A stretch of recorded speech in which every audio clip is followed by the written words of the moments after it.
So, when did you start your charity work?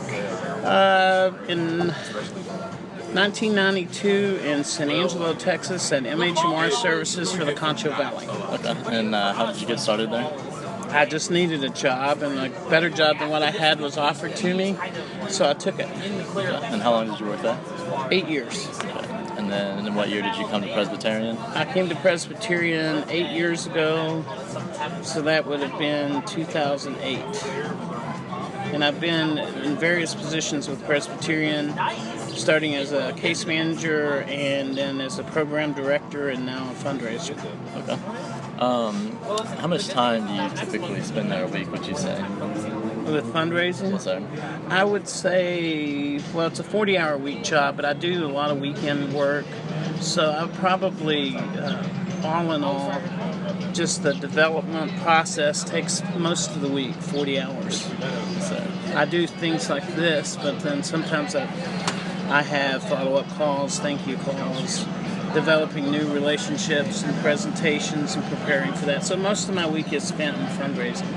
And you conduct quite a lot of fundraising? I do. We have events that happen almost weekly at different optimist and social clubs, at church groups and women's groups in the church, and when I don't have those going on, I work on just building relationships with churches in my region.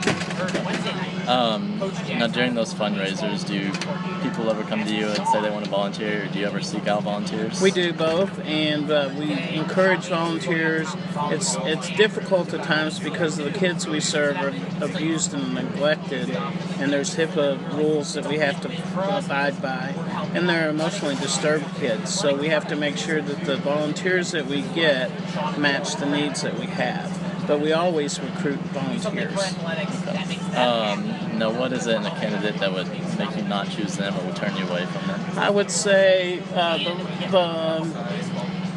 the inability to show up when they need to show up. The kids that we serve have issues with adults not doing what they say they're going to do, so we need people that are consistently there when they say they're going to be there. And we also need to watch out for volunteers who do not have appropriate boundaries with kids and try to fix them all at once, because the healing process for a kid that's been abused takes many, many years, and so you have to do it in stages and let them process as time goes by. Now, when conducting fundraisers, about how much money do you make annually? In Columbia, we make around $75,000 to $80,000 a year, and just in this area, the company itself, our goal is $1 million a year, and we're fairly close to reaching that year in and year out. Perfect. And now, is all that money going to the cause? It does. Our administrative cost is about 7%, and about 93% of that goes into the general fund, or if it's designated for a certain purpose, like say for rain gutters on a building, then we use it for that. But generally, unless it's specified, we put it in the general fund. Now, what age group would you say tends to volunteer time and money the most? Probably the age group would be over 65, especially the fundraising aspect.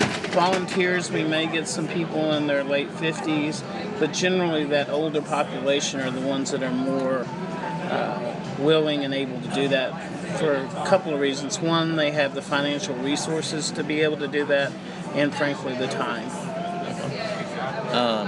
Would you say they're religious? Most are. I think a lot of it, we're a Presbyterian agency. We take volunteers from anywhere, but generally Presbyterians they have a purpose and they feel like that they're serving God by doing that. And now, do you and your family donate? Yes. Is this something that your family values? Yes, very much. I grew up with a dad that was very philanthropic, and he taught us that was something that we did as a responsibility of citizenship. Not only volunteering at different agencies, which he did and I do here in town, but also donating money when you can.